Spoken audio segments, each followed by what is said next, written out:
Buenos días a todos y todas. Somos Almudena y Alba, orgullosas directoras de esta 10ª edición del Torneo de Debate Académico de Málaga, que va a celebrar su último debate, su ronda final, de la que saldrá el equipo campeón aquí en el Teatro Romano, dentro de nuestra ciudad, dentro de la ciudadanía. Es un orgullo estar aquí.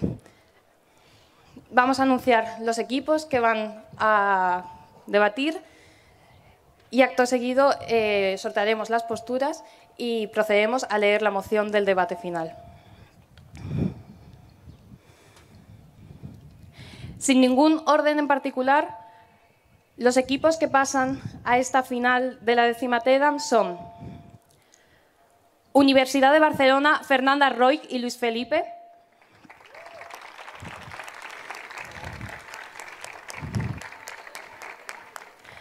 Universidad de Málaga, Iván Pastore y Sara Ramírez.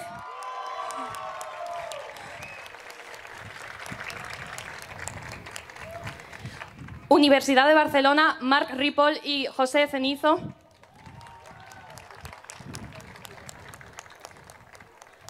Universidad Politécnica de Valencia, Pau y Manu.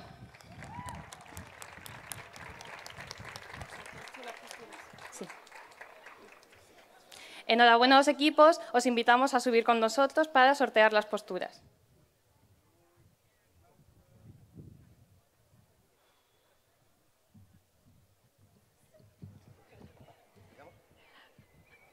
Alta de gobierno será V, Marc Ripoll y José Cenizo. Alta de oposición, Universidad de Barcelona, Luis Felipe y Fernanda. Bajo gobierno, UPV, Manu y Pau. Y finalmente, bajo oposición, Iván y Sara, Universidad de Málaga. Muchísima suerte a todos. Pasamos a leer el infoslide.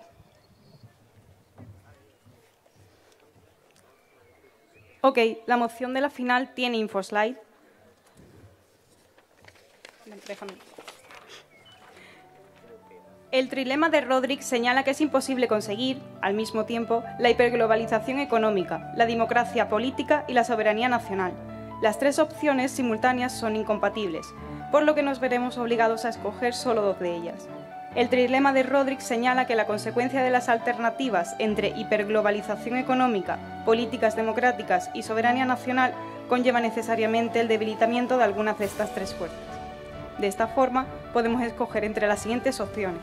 Elegir ser un país globalizado económicamente con una democracia a nivel global, pero tendremos que sacrificar parte de nuestra soberanía nacional. Conservar plenamente nuestra soberanía nacional y democracia interna, pero sin integrarnos plenamente a la globalización.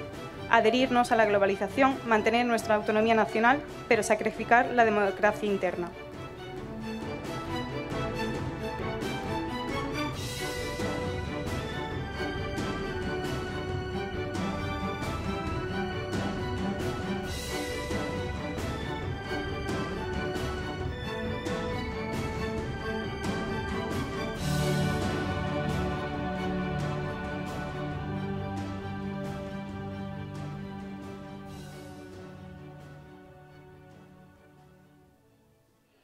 Perfecto, muchísimas gracias.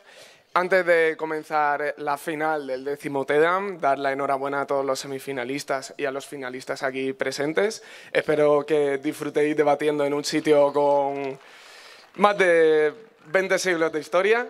En esta oportunidad única, simplemente queríamos desde Adjudicación, como sabéis, soy uno de los 3 miembros junto con Jenis y Daniela. A la hora de componer el propio jurado hemos decidido que haya juez y jurado de cada una de las representaciones. Por parte de UPV está Fabián, por parte de la Universidad de Barcelona está Jenis, por parte de la Universidad de Málaga estoy yo mismo, pero también contamos con Daniela y con Isabel, de otras instituciones a su vez, debido a criterios que hemos decidido dentro de la propia adjudicación. Pues ese es el anuncio que teníamos que hacer. Los propios POIs disponen de un micrófono para poder realizarlos. Y nada, espero que disfrutéis al máximo de este debate. Muchísimas gracias. Sí, antes de empezar quisiera dar una serie de agradecimientos que creo que son muy importantes. En primer lugar, agradecer a mi club, creo que sin la Universidad de Barcelona no estaría aquí. Agradecer también a la Universidad de Málaga, que es mi universidad de origen, y ahora mismo estoy simplemente de paso en Barcelona, pero la DUP es algo maravilloso. En particular, dos agradecimientos que quiero hacer muy, muy especiales. En primer lugar, a Luis Felipe, espero que me hayas enseñado lo suficiente como para ganarte. Espero que sea así. En segundo lugar, a Marc, creo que la experiencia ha sido maravillosa, he aprendido muchísimo y creo que ha sido simplemente mágico. Espero que no sea la última. Así que, con esto, empiezo mi discurso en 3, 2, 1. Creo que hay que entender primero cómo funciona. 1, un país globalizado económicamente. 2, la democracia a nivel global. Y 3, cuando perdemos soberanía nacional, ¿qué impactos tiene? 1, cómo es un país globalizado económicamente. Creo que en el momento, para ser un país globalizado económicamente, no solo tengo que exportar e importar poco, tengo que importar e exportar mucho. Tengo que, literalmente, mis fábricas probablemente tengan que estar diseñadas no para la producción nacional solo. Mis fábricas están diseñadas para la producción internacional. Probablemente yo fabrique muchísimo y reciba exportaciones de materiales que no se fabrican en mi zona. ¿Ok? Esto literalmente es muy bueno en el momento en el que entiendo cómo la especialización en este tipo de fábricas hace que la producción sea mejor y de calidad más rápida. 2, democracia a nivel global. La democracia a nivel global implica dos cosas. No solo la democracia interna que tiene el propio país, cómo tengo elecciones, cómo tengo regímenes democráticos, sino también cómo entro a los sistemas de poder de los diferentes como órganos internacionales. Cómo cuando la ONU saca una legislación de derechos humanos, yo me atengo a ella. Como cuando se está hablando sobre la legitimidad de entrar o no a un país porque hay armas nucleares, entro a ello. Cómo soy democrático para con ello y cómo rindo cuentas con respecto al resto de países. 3, la soberanía nacional son la capacidad para como aplicar leyes que nos van a ser impuestas para que la soberanía nacional perdida van a ser leyes impuestas por parte de estos organismos que van a hacer que nosotros, por ejemplo, como pasa en Europa, cuando queramos hacer temas de agricultura, como hay un tratado europeo como la PAC, no podamos tener tanta libertad. Ok, vamos a entender qué es lo más importante en este debate. Creo que lo más importante en este debate es llegar al punto de que los estados lleguen al estado de bienestar. En el momento en el que los estados lleguen al estado de bienestar, obtenemos impactos muy positivos. Impacto positivo 1. Creo que cuando tengo estado de bienestar tengo democracia interna, tengo capacidad para hablar con mi amigo de política sin miedo a ser juzgado, tengo sanidad, tengo educación. Creo que son valores muy importantes que principalmente a los más vulnerables, a las personas con poder económico menor, hacen que en países con estado de bienestar ya estén muy beneficiadas. ¿Vale? Ejemplo de país que tiene una globalización económica muy fuerte y que tiene una democracia a nivel global, pero que pierde parte de la soberanía nacional es España. España, al entrar en 1, la OTAN, 2, la Unión Europea, pierde parte de su soberanía nacional. Tenemos que acatar normas externas, pero las consideramos extremadamente positivas. Creo que cuando entendemos que la Unión Europea toma en bloque una decisión y la acatamos porque defiende los derechos humanos o defiende cambios al medio ambiente, creo que obtenemos 1, apoyo internacional y 2, mejoría económica. ¿Sigue teniendo el punto la alta? Sí, entonces teniendo claro que el objetivo de este debate es quién alcanza el mayor estado de bienestar, tenemos que tener claro que Alta de Oposición va a defender claramente que nosotros vamos a sacrificar la hiperglobalización. Adelanto el caso a toda la bancada de gobierno. Ok, en el momento en el que yo pierda... ¿Por qué la hiperglobalización es positiva? Porque la globalización nos está dando aspectos muy positivos. ¿Ok? En el momento en el que yo tengo globalización, probablemente mis fábricas son más eficientes. Probablemente cuando yo fabrico en masa alimentos y los transporto, consigo ese beneficio, ¿vale? Sigamos con esto. Ejemplos de países donde tengo soberanía nacional y democracia. ¿Por qué el cambio a soberanía nacional es insuficiente? Creo que en el momento en el que yo tengo soberanía nacional y democracia, pero entro como van a hacer oposiciones a evitar entrar al mundo hiperglobalizado en el que estamos, creo que, 1, me quedo fuera de la gran mayoría de tratados porque literalmente salgo de ellos. ¿Cómo afecta esto a los gobiernos? Veamos ejemplos claros de gobiernos que literalmente entran de esto. Por ejemplo, Andorra. Imagínate que Andorra, en vez de ser tan chiquito, fuese un poco más grande. ¿Qué pasa? ¿Cómo alimentas a la población? ¿Cómo generas estos...? Al no entrar en las dinámicas de globalización que hay, sales fuera. Tu economía estrictamente va a ser inferior. ¿Por qué? Porque probablemente no tengas capacidad de competencia. Segundo, no comercializas con los aspectos negativos que tiene esto. ¿Ok? ¿Qué pasa en el momento en el que yo tengo soberanía nacional y tengo potencia económica globalmente, pero no tengo lo que viene a ser democracia? Ejemplo, Emiratos Árabes. La problemática está en que independientemente de que yo económicamente sea muy fuerte, de que yo tenga mucho petróleo, los mecanismos que hay para que se me haga caso a nivel internacional y para que yo tenga medidas y capacidades para tomar decisiones es mínimo. Aparte, en mi país, los derechos de estas personas están muy vulnerados. Creo que es extremadamente negativo. Creo que en un país, en el momento en el que hay mucha soberanía nacional y hay aspectos económicos positivos, pero no se está ponderando la democracia, pierdo la posibilidad de entrar a este estado de bienestar. ¿Ese punto la baja? ¿Qué opinión le merece que justamente podamos encontrar países como Suiza, que también son independientes de esa Unión Europea y aún así tienen un gran desarrollo siendo más grandes que Andorra?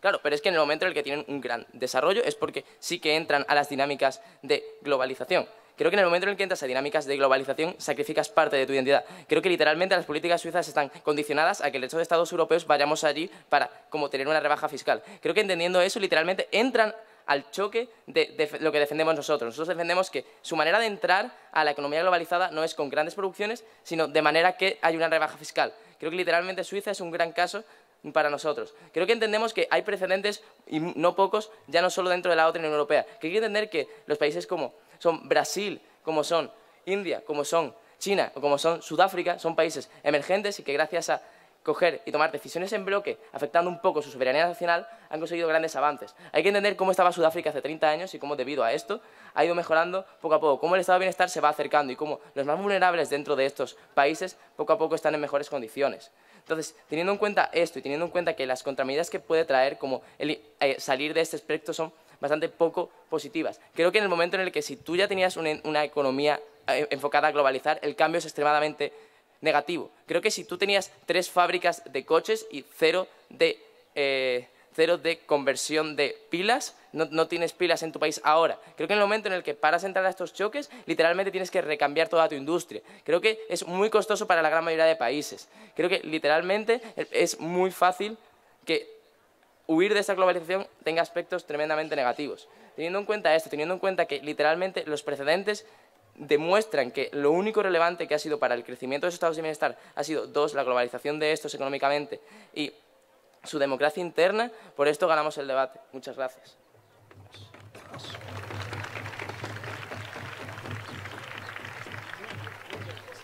Ok, bueno, antes de empezar, un par de agradecimientos en plan como todo el mundo está haciendo. Luis Felipe, la primera vez que llegamos a una final no te hice una dedicatoria porque estaba en pánico total. Ahora sí te la voy a hacer, de verdad.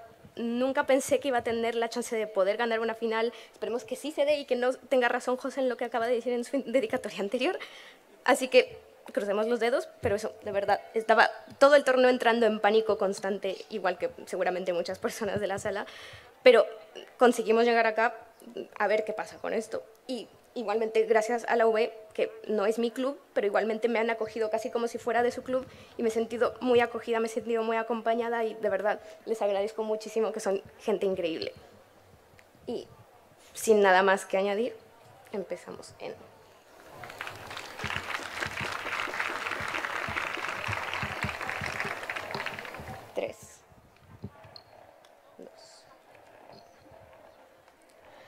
Este debate implica una cosa muy importante, y es que todos los países super mega millonarios que me acaban de hablar, de Suiza, de Andorra, de no sé qué, no son los actores más importantes del debate, ni siquiera creo que entren a debate ni me tenga que importar necesariamente qué pasa con estos países en términos de cuáles son sus beneficios o cuáles son las cosas que les impactan.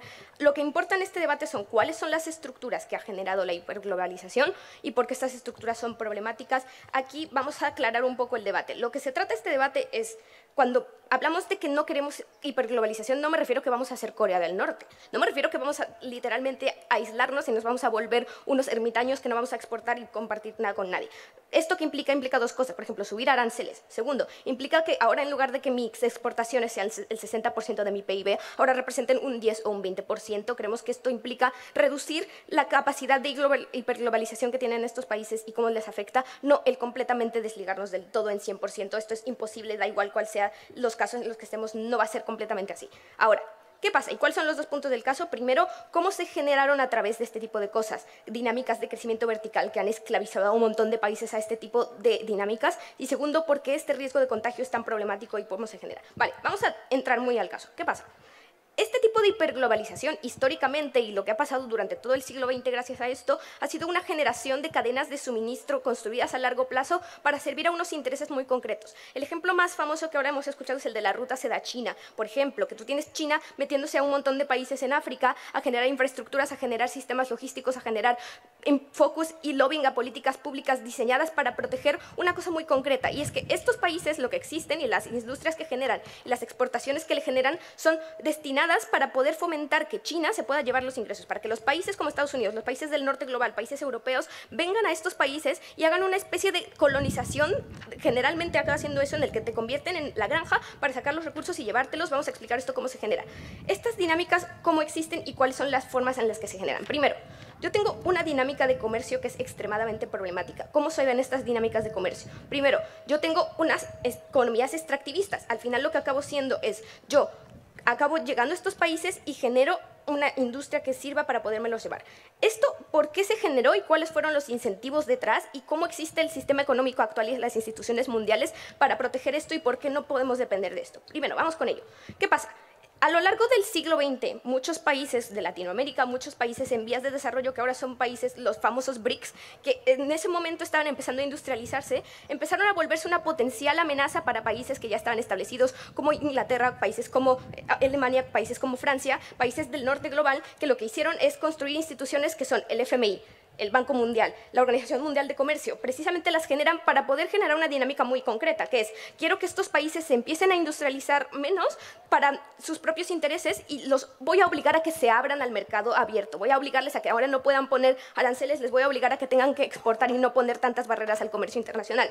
¿Esto para qué se hace y cuál es la dinámica que se genera? Lo que hicieron estos países históricamente fue, quiero asegurar mi nicho como el potencial controlador del mercado y mi posición de dominancia en el mercado. A China no le interesa que ahora de repente Brasil pueda venir y decir voy a hacer un montón de microchips y vas a tener que competir conmigo y vas a generar impactos y cosas de valor agregado que al final van a competir conmigo. A mí me interesa abrir al mercado y que yo pueda entrar y competir contigo desde una posición de superioridad que va a implicar que no compitamos en la igualdad de condiciones. ¿Esto por qué se genera y a través de qué mecanismos entendemos que es tan difícil que estos países puedan industrializarse a servir sus propios intereses y eso del estado de bienestar que me decía la alta de gobierno?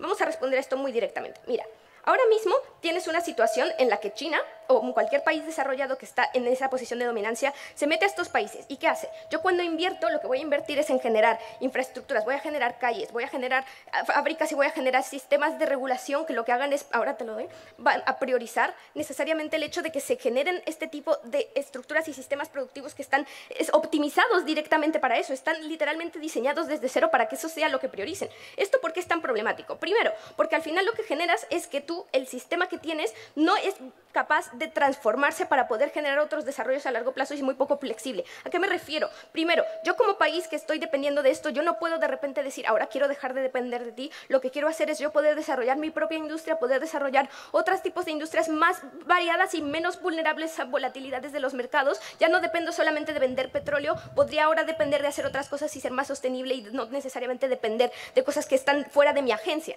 ¿A qué me refiero con esto y por qué esto es tan importante? Primero, cuando hablamos de la agencia que tengo y por qué la soberanía acaba siendo una cosa que es importante de alguna forma, vamos a ello y qué es las cosas que se sacrifican y que no debemos de sacrificar.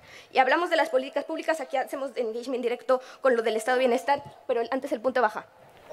Los países que no tienen la capacidad de ejercer alguna de las tres cosas no deberían entrar a debate. Precisamente si puedo sacrificar una de las tres cosas es porque tengo la capacidad de hacer las tres cosas. Claro, los países que nos están trayendo no las tienen. Vale, la capacidad no existe precisamente porque el sistema que se generó es a través de eso. La causalidad está volteada. Precisamente cuando quitas esto es cuando generas que la capacidad exista. En nuestro mundo ni siquiera puede existir en ninguno de los casos. En el tuyo, o sea, en el nuestro sí, en el tuyo no se puede.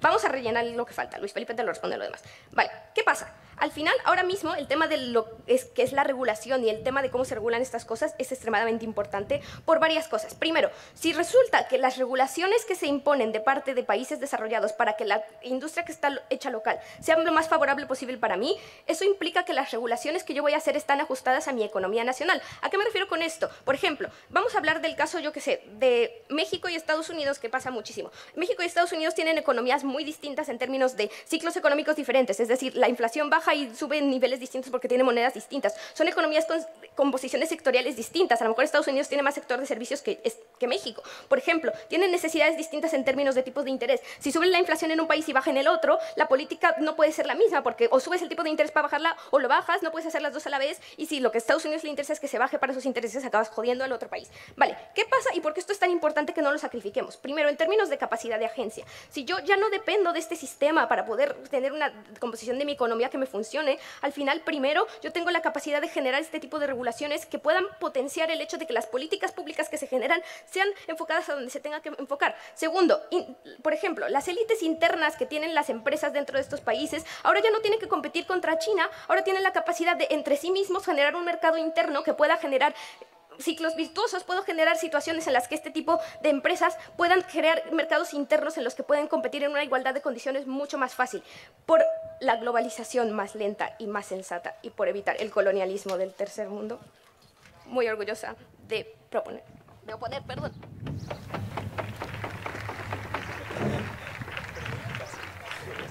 Vale, antes que todo, un pequeño agradecimiento a mi compañero José, que lo quiero mucho, a la Universidad de Barcelona, a Luis Felipe, que le voy a ganar, a Fernanda, que es una gran debatiente, a la UPV, que les quiero mucho, y a la UMA, a los debatientes y en general a la UMA, que os quiero mucho.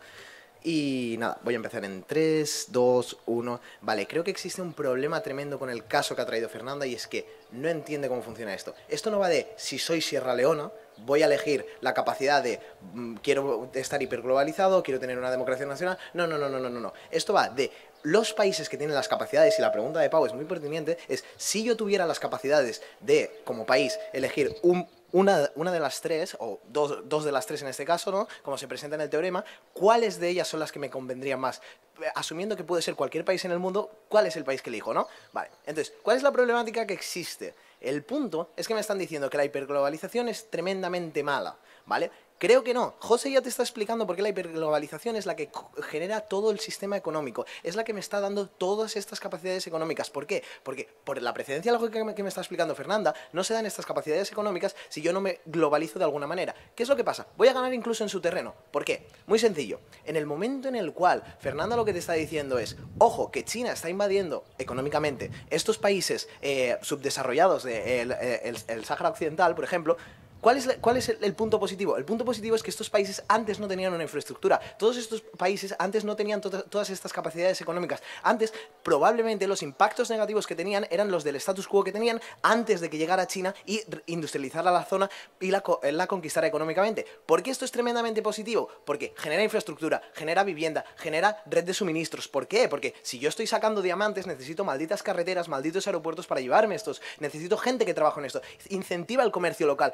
Un comercio que antes probablemente no debía existir. ¿Por qué? Porque eran países tremendamente pobres. Los BRICS, ¿qué es lo que pasa? Los BRICS no se desarrollan por sí solos. Es una falacia muy grande la que haces. Los BRICS se desarrollan por el neocolonialismo económico que se está dando a través de los países europeos. Entonces, todo esto es lo que está generando que todas estas sinergias positivas que se están dando a través de la globalización y cómo el nuevo mercado está generando todos estos valores positivos. Pero es que todo este nuevo mercado solo funciona en el momento en el cual tenemos esta capacidad de democracia global. ¿Por qué? Porque es muy sencillo, en el momento en el cual todos nos ponemos de acuerdo en que vamos a utilizar contenedores que son todos del mismo tamaño, es mucho más fácil comerciar, es mucho más fácil llevar las cosas a los puertos. Si yo no tengo una democracia que sea funcional, si yo no tengo una democracia que sea funcional con el resto de los países, todo este tipo de cosas no se dan. En el momento en el cual yo no me pongo de acuerdo, por ejemplo, con una cosa muy sencilla, y Suiza sí entra a este debate, si yo no me pongo de acuerdo con, por ejemplo, cuáles son las ISOs de los estándares de seguridad, ISO 9000, etcétera, creo que no tengo la capacidad de producir bienes que, por ejemplo, Europa me vaya a comprar. ¿Por qué? Porque existen todas estas necesidades de que tengamos un sistema democrático de, vamos a aceptar cosas, vamos a hacer concesiones, vamos a tener todo este tipo de mecanismos para que la economía global funcione mejor. ¿Por qué? Porque nos interesa a ambos, porque tenemos sinergias positivas. Si no, entramos en dinámicas autárquicas, entramos en dinámicas de tengo que pagar aranceles demasiado altos, entramos en dinámicas bastante nocivas. Punto a la baja. ¿Se da usted cuenta que realmente lo que usted está proponiendo está hablando de como si no fuesen a ser países democráticos y una democracia interna puede mantener esa democracia y no tiene por qué ceder de ello?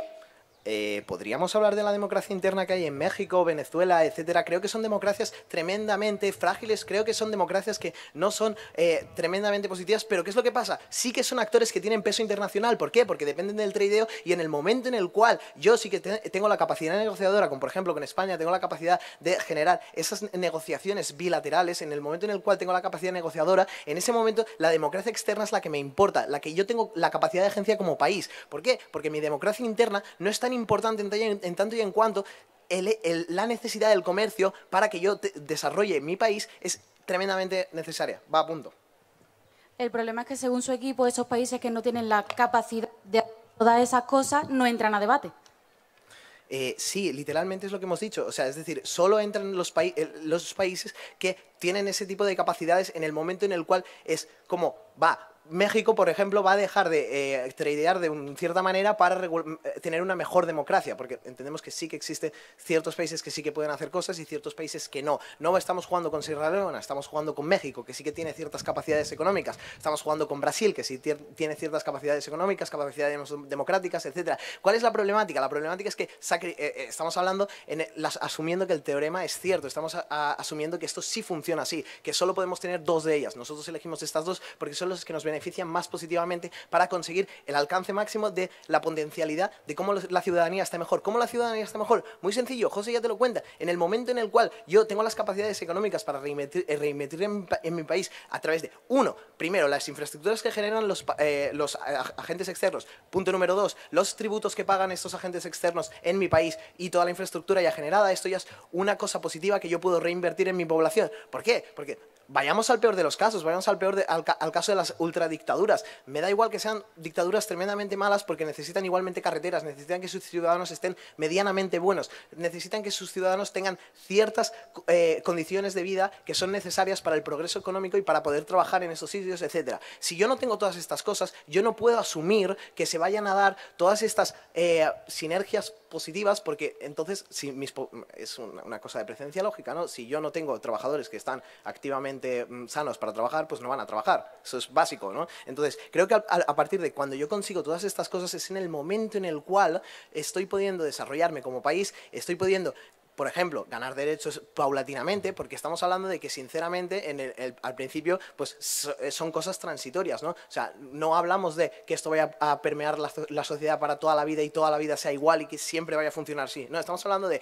ahora mismo, en el status quo, cómo preferiríamos que fuera X país. Entonces, si yo acepto estas condiciones, probablemente en un futuro vaya a tener esas capacidades de desarrollo de sociedades del bienestar, tenga la capacidad de mejorar en cuanto a derechos, porque eventualmente, paulatinamente voy a sacrificar ciertas cosas con el paso del tiempo, porque son las dinámicas económicas, los ciclos económicos que sí, Fernando, te lo compro, eso sí funciona así.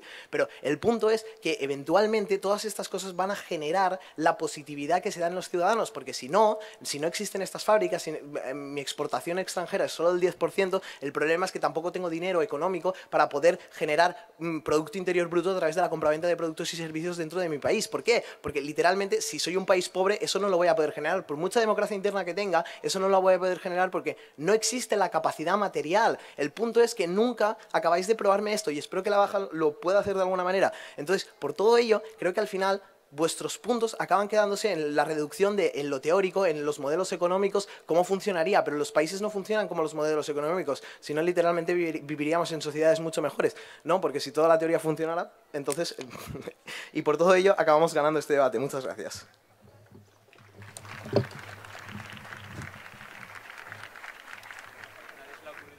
Antes de empezar, quiero hacer una serie de dedicatorias.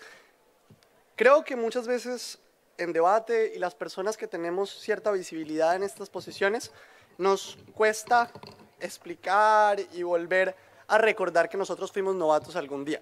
Este es un espacio maravilloso para todas las personas que lo hacen, porque no solo nos permite expresarnos, sino también nos permite darle alas no solo a lo que nos gusta, sino también a expresarnos y poder compartir espacio con gente maravillosa.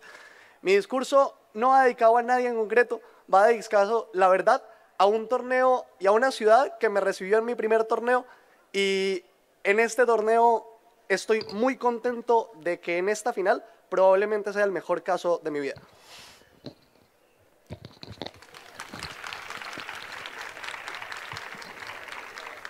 Voy a responder a la pregunta que nos hacía baja oposición. No entendieron el debate ni Cámara Alta de Gobierno tampoco la entendió, ninguna de las dos. ¿Por qué los actores del sur global son los más importantes en este debate? Dos criterios particulares. Un primer criterio de vulnerabilidad.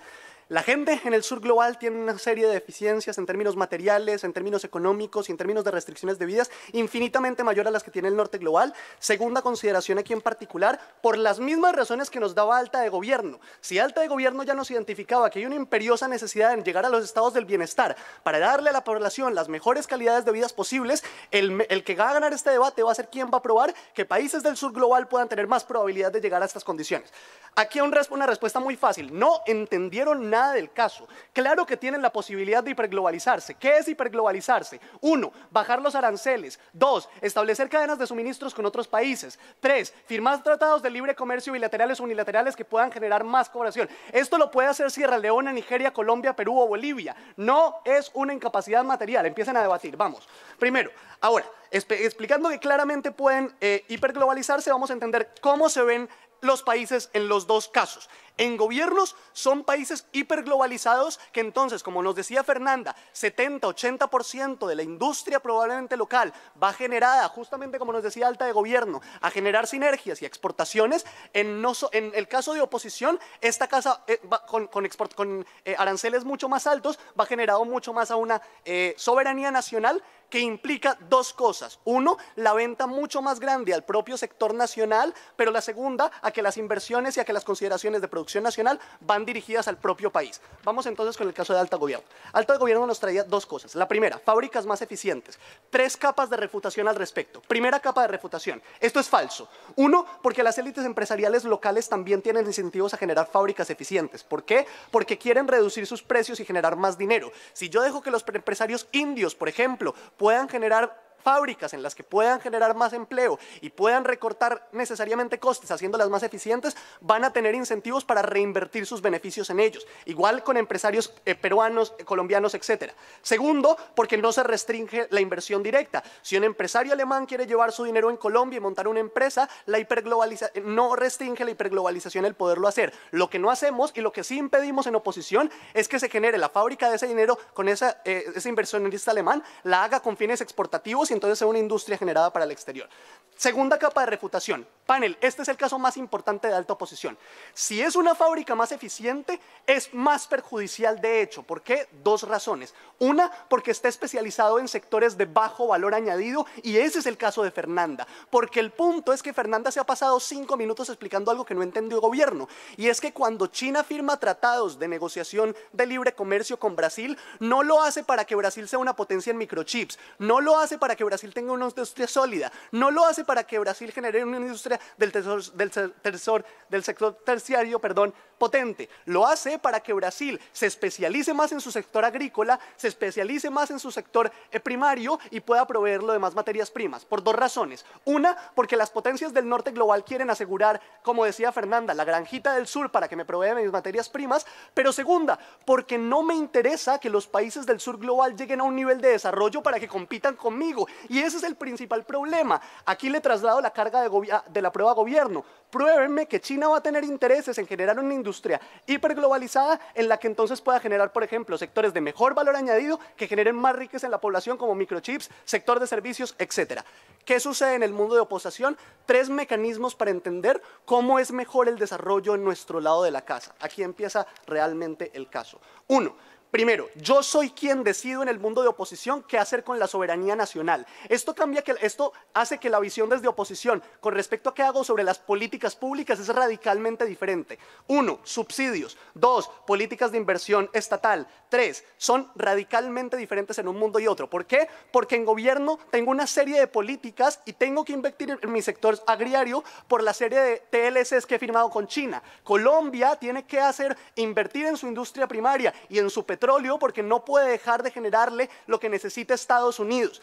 Nosotros, entonces, en cambio, probablemente las políticas estatales y a nivel gubernamental, cuando tenemos más soberanía nacional, decidimos, 1, invertir en sectores con más valor agregado. Por ejemplo, el gobierno de Colombia decidiría invertir más en su sector de I+D, en su sector tecnológico, en sector de servicios, en vez de seguir invirtiendo en el sector petrolero o de aguacates para comprar las mismas necesidades que tiene Estados Unidos.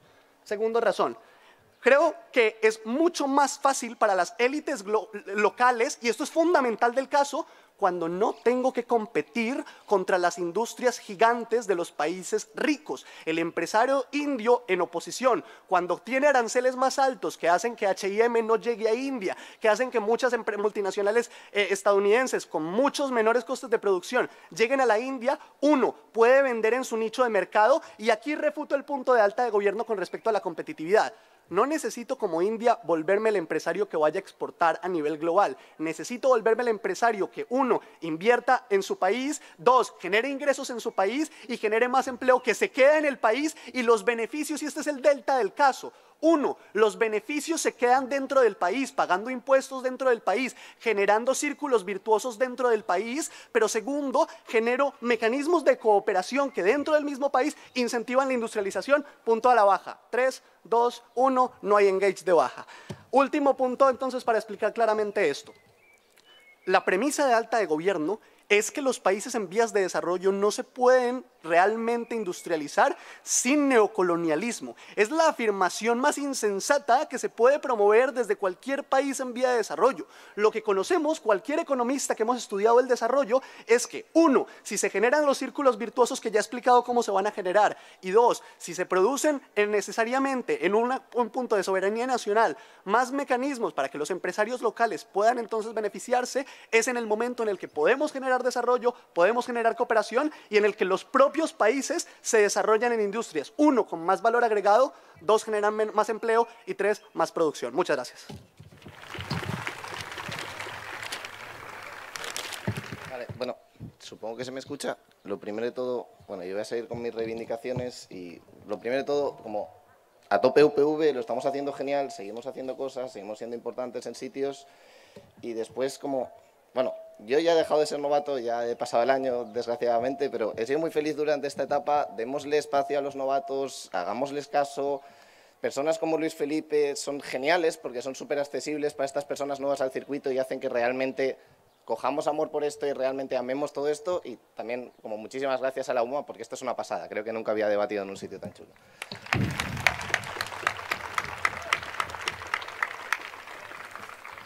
3, 2, 1, ya. Ok, panel. Siento meterme en cosas de metadebate, pero entendamos de qué va este debate, porque es que si no, literalmente, como no, es que no tiene sentido lo que está debatiendo Alta de oposición. Ojo, se da la disyuntiva de que tenemos que sacrificar una de las 3 alternativas. Si no pudiéramos hacer una de las 3 alternativas, no hay debate. Literalmente, cojo las otras 2. Por eso, básicamente, tenemos la alternativa. Si yo te demuestro que los países del sur global, seguramente, 1, no tengan soberanía nacional y 2, seguramente tampoco tengan muchísima capacidad democrática, no existe dilema, no hay debate, Alta de oposición estaría fuera. Mecanismos para extender esto. Lo primero de todo, ¿por qué los países del sur global no tienen soberanía nacional? 2 puntos. El primero, porque la mayoría de sus recursos naturales, de hecho, pertenecen al extranjero. Este es el ejemplo, como los pozos de petróleo que pertenecen a China, o es el ejemplo de las minas de diamantes del Congo. Es un problema importante el hecho de que no puedas elegir lo que va a hacer con tus propios recursos. Si no tienes soberanía nacional, no puedes elegir tenerla. Literalmente, no tienes la capacidad de elegir tenerla. Pero 2, es que tampoco tiene una capacidad de negociación fuerte. Esto va en cuanto a, ojo, si yo no tengo la opción de elegir cuándo vender y a quién vender porque solo tengo un comprador o porque literalmente tengo que vender ya porque la población se muere de hambre o porque la población necesita un hospital ya,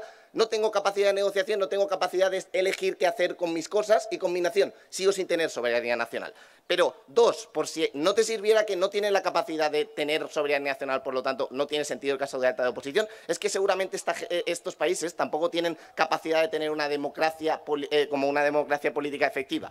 1, lo primero porque muchos de facto no la tienen, directamente son como dictaduras, pero 2, las que no son dictaduras son democracias bastante imperfectas, con sistemas políticos bastante imperfectos que no acaban de representar al pueblo propiamente y de hecho las tasas de participación políticas son increíblemente bajas. Pero 2, es que la democracia, como te ha dicho mi Alta de Gobierno, la democracia política no solo es interna, también es externa. Estos países, 1, no suelen estar en asociaciones globales y 2, si están en asociaciones globales, literalmente no son tenidos en cuenta y son abrumados por la mayoría. Engage. Qué bien, qué baja de oposición acaba de sacar del debate a Corea del Norte y a Sierra Leona. Sigue perdiendo en el 95% del sur global. No va de eso, no va de eso. La movida va de que ahora que te he demostrado que los países del sur global no son los pertinentes, vamos a partir de un país neutro, que es lo que te estaba proponiendo mi Alta de Gobierno, de un país donde tenga las 3 capacidades, de un país donde tengamos una industria relativamente fuerte y relativamente autosuficiente, de un país donde tengamos relaciones democráticas correctas y de un país donde tengamos la capacidad de relacionarnos con todo el mundo. Ahí está el debate. Ok, ¿por qué en este país en concreto, como he adelantado el POI, he intentado hacer este engage y creo que está bastante probado el encuadre? Ok, ¿por qué en este país en concreto, donde no tengo unas necesidades hiperfuertes, hiperdependientes, que es lo único por lo que funciona el caso de Alta de de oposición es porque su población es hiperdependiente e hipervulnerable. En el momento en el que entiendo que este país tiene que ser país por defecto, que no se especifica en ningún momento lo del subglobal, entiendo entonces que se necesitan estas cosas. Vale, 2 puntos hipernuevos que te trae baja de gobierno y por los que tendría que ganar este debate. El primero de todo, ojo, tengo más mecanismos de check and balance y de fiscalización.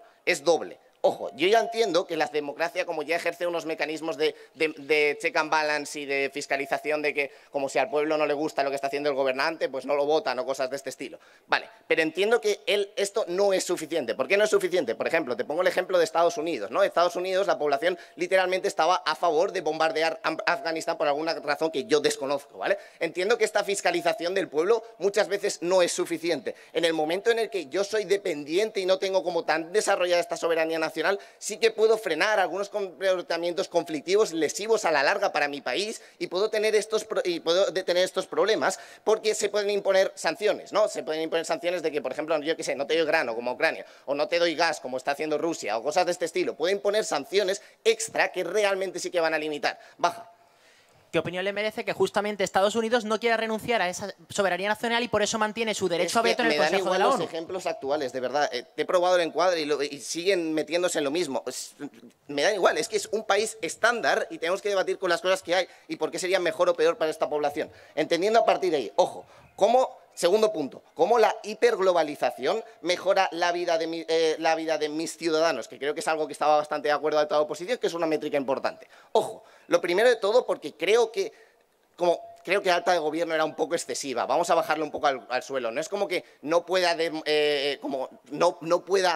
absolutamente sacar nada de mi potencial de recursos humanos, sino es más como un pequeño matiz de no voy a poder sacar todo el potencial a relucir de estos recursos. En esto me refiero a labores de eficiencia y de calidad. Seguramente, si Venezuela no tuviera como la ayuda de potencias externas, no podría sacar ni tanto petróleo ni podría sacarlo de la misma calidad y seguramente tendría más problemas para sacarlo. Esto es el punto importante y lo que fallaba en analizar mi alta. Ojo, ¿y por qué es bueno especializarse? Porque es un claim que me hacía Luis Felipe. No, la especialización es mala. Fíjate que en el momento en el que yo no tengo problemas de abastecimiento de mi población y que yo no tengo como problemas hiper heavies que tengo como que hacerlo sí o sí, la especialización es buena porque crea relaciones de interdependencia con las grandes potencias. Esto es importantísimo, panel. Fíjate cómo aquí es cuando consigo mejores tratos y mejores tratos para negociar, porque es precisamente esa superpotencia la que tiene dependencia conmigo, porque si no, no me puede comprar el carbón, no me puede comprar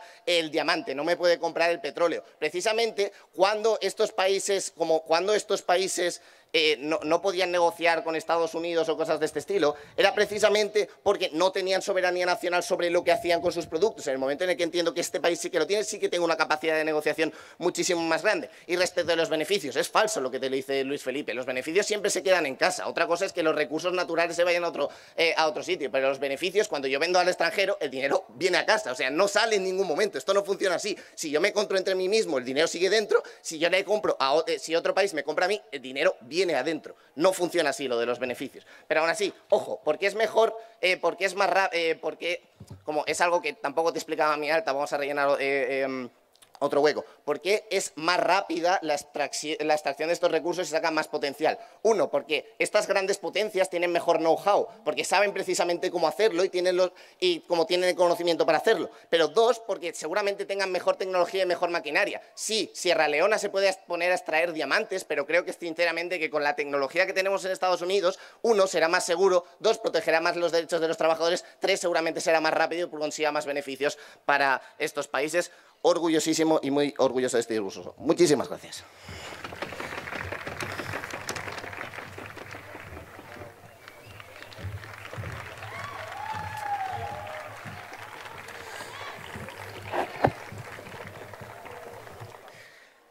Vale, yo antes de empezar también querría dar las gracias también en nombre de la Universidad de Málaga, a todas las aulas, a todas las personas que han venido, a todos los espacios que nos han dejado, los patrocinadores. Y todas las gracias a muchísimas personas que no voy a dar ahora porque me pongo a llorar porque soy muy pasteloso. Por lo tanto, ya después del torneo y después de la final haré más agradecimientos. Así que hasta aquí, voy a preparar el tiempo y ahora hablo. Buenas, soy Iván Pastori y vengo en calidad de extensionista de la oposición para ver cuál es el problema que está teniendo todo gobierno, y es que están jugando solamente a lo que les apetece. Es decir, esto es como cuando tú ibas al patio del recreo y había uno que era el dueño del balón. Vale, lo que le apetece y lo que no, no. Es decir, le sacamos de ejemplo los países del sur global. No les gustan, no les apetecen. Dicen que quieren uno más neutral. Le sacamos Suiza, no les gusta, no les apetece. Dice que quieren uno más neutral. Le sacamos Estados Unidos, no les gusta, no les apetece. Dicen que quieren uno más neutral. ¿Y qué nos sacan ellos? Nos sacan México, Brasil, Venezuela. Genial. ¿Son los que les gustan? Perfecto. Podemos jugar incluso allí y ganarles igualmente. ¿Por qué? Porque son países que nos hablan de que tienen el modelo que ellos están implantando. Y estamos viendo que todos hemos aceptado que lo que queremos es un estado del bienestar. Díganme ustedes qué estado del bienestar hay en México, qué estado de bienestar hay en Venezuela, qué estado del bienestar hay en todos esos lugares que nos está diciendo el equipo contrario en comparación a otros que puedan implantar esto. Ese es el problema que está teniendo toda la bancada de gobierno, que quieren jugar a su juego con sus normas, pero es que aún así van perdiendo. Muy bien, ¿qué les traemos desde baja de gobierno y qué es lo que realmente vamos a hacer desde baja de oposición, para ganar este debate? Muy sencillo. En primer lugar, tenemos que entender qué pasa con los países y qué pasa con todos los países del mundo realmente. Que todos los países tienen una necesidad, tienen necesidades propias que tienen que satisfacer. Porque ¿cuál es el deber de un gobierno, independientemente de qué gobierno hablemos? Para que el equipo contrario no pueda seguir sesgando el debate con lo que quiera. Independientemente del gobierno, mi deber es satisfacer a mis ciudadanos, es proteger sus intereses, es proteger su bienestar y es proteger todos sus derechos. Porque cuando me ha hecho bastante gracia que venga a decirme que gracias a Estados Unidos, en México, Venezuela o países de África hay muchísimos derechos de los trabajadores. Díganme ustedes, todos esos niños que mueren cuando sacan el coltán, ¿qué derechos de trabajadores tienen? Porque personalmente no vemos ninguno desde oposición. Ese es el problema que está teniendo el gobierno. ¿Qué es lo que pasa cuando yo me centro en mi soberanía nacional? ¿Qué es lo que pasa cuando yo me centro en mis personas y en mis intereses? Pues para empezar, que mis objetivos me los puedo poner yo, que puedo elegir el ritmo al que voy y que voy eligiendo el camino que quiero seguir. Y ese es el camino que queremos intentar. Evidentemente estamos hablando, y se dice en la propia pregunta, de países democráticos. Se habla de una democracia interna dentro del país. Por lo tanto, entendemos que eso es un país que tiene los intereses de llegar hacia una democracia. Tenemos, muy bien, vamos a aceptar que tengamos recursos como para ser independientes económicamente y que tengamos soberanía nacional. Vamos a explicar cuál es el caso de Suiza y esto lo traemos desde baja de oposición. En Suiza encontramos que no quieren entrar a la Unión Europea, no quieren ceder su soberanía nacional. ¿Por qué no quieren ceder su autonomía nacional? Muy sencillo, porque ellos tienen unas medidas fiscales diferentes que les permiten tener una ventaja respecto a otros países. ¿Por qué? Pues porque aunque yo tenga que pagar esos aranceles cuando yo tengo que comerciar contigo y que incluso puedo intentar acuerdos diferentes que no vulneren mi soberanía nacional para yo poder mantener mis medidas propias, realmente estoy teniendo una ventaja cuando yo hago que se paguen menos impuestos. Por lo tanto, muchas personas pudientes de tu país se vienen a mi país a pagar impuestos aquí. Por lo tanto, ya estoy obteniendo un beneficio y ya hemos visto que este modelo suizo está teniendo bastante éxito. Es el mismo modelo que se está implantando en Andorra y que actualmente estamos viendo cómo mucha gente se va de España, que tanto le gustaba al equipo contrario, hacia Andorra. Y ese crecimiento se está viendo en una ventaja que está sacando Andorra respecto a España. Vale, vamos a irnos a países que no sean Suiza, porque no nos basamos en un solo ejemplo, sino que nos vamos a basar también en países como Estados Unidos. ¿Qué es lo que pasa con Estados Unidos? Tanto que le gusta hablar de la OTAN al equipo contrario. ¿Quién tiene el control de la OTAN y quién es realmente el país que impulsó esa OTAN y que tiene los ejércitos de esos países a su disposición? Justamente Estados Unidos. Es decir, Estados Unidos justamente lo último que hace es renunciar a su soberanía nacional. Estados Unidos lo que hace es: me beneficio de acuerdos económicos, me beneficio de mi propia democracia y de que otros tengan su soberanía nacional dependencia mía. Es decir, me beneficio que si yo mando a España a mandar ejército a otro lugar, lo tengan que hacer. Además, cuando llega la ONU, dicen no, pero es que la ONU, claro, tendrá esa soberanía sobre Estados Unidos. Perdonen, pero es que justamente cuando se diga no, es que Estados Unidos está haciendo algo que va contra los derechos humanos. Mandemos los cascos azules. Vamos a ayudar a estos países. Lo siento, pero tampoco voy a ceder mi soberanía nacional porque tengo una maravillosa carta que se llama derecho a veto. Por lo que esa medida que tú decías que iba a ser tan maravillosa, la veto y una vez más es mi soberanía nacional la que sigue primando. Porque lo primero que tengo que hacer es defender mis intereses, los intereses de mi pueblo y una vez yo haya arreglado mi casa, podré tratar tratar de compartirla con otra, pero siempre y cuando yo mantenga mi casa firme. Punto de la baja. Esto no va de impuestos o de leyes. Irlanda no tiene soberanía europea, no tiene soberanía porque está en la Unión Europea y tiene impuestos bajos y pone las leyes que quiere. Esto va de decidir lo que haces con tus recursos. Las leyes y los impuestos son simétricos, no son comparativos.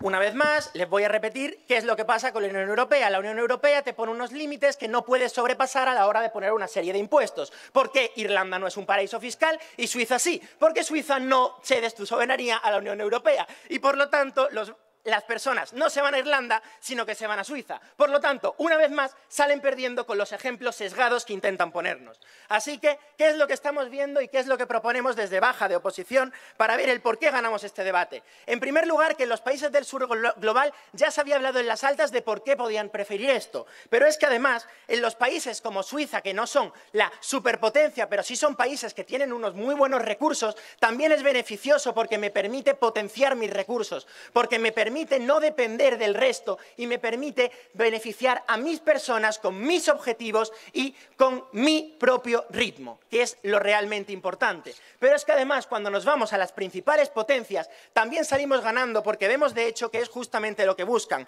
Buscan priorizar su propio desarrollo mediante no ceder la soberanía nacional, porque saben que mientras ellos mantengan su soberanía nacional y puedan seguir supeditando a todos esos países que piensan como el equipo contrario, ellos seguirán creciendo, mientras que esas personas de México seguirán muriendo trabajando para dar dinero a Estados Unidos, mientras que esos niños de África seguirán muriendo para conseguir ese coltán. Mientras que todo eso pasa, en Estados Unidos nos encontramos personas cómodas beneficiándose de todo lo que se ha logrado porque Estados Unidos mantiene su soberanía nacional. Por todo eso, Baja de Oposición gana el debate porque demostramos en más países cómo realmente no podemos implementar esto y cómo realmente esos son países muy importantes y cómo perjudica. Muchísimas gracias.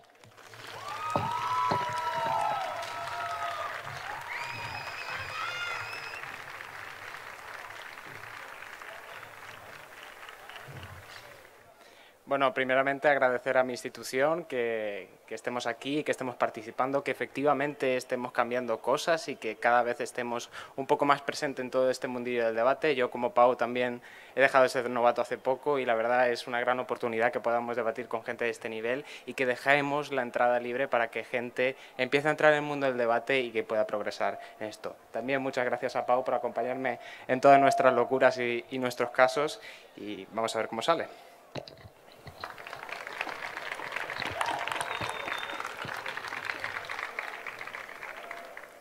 Empiezo mi intervención en 3, 2, 1.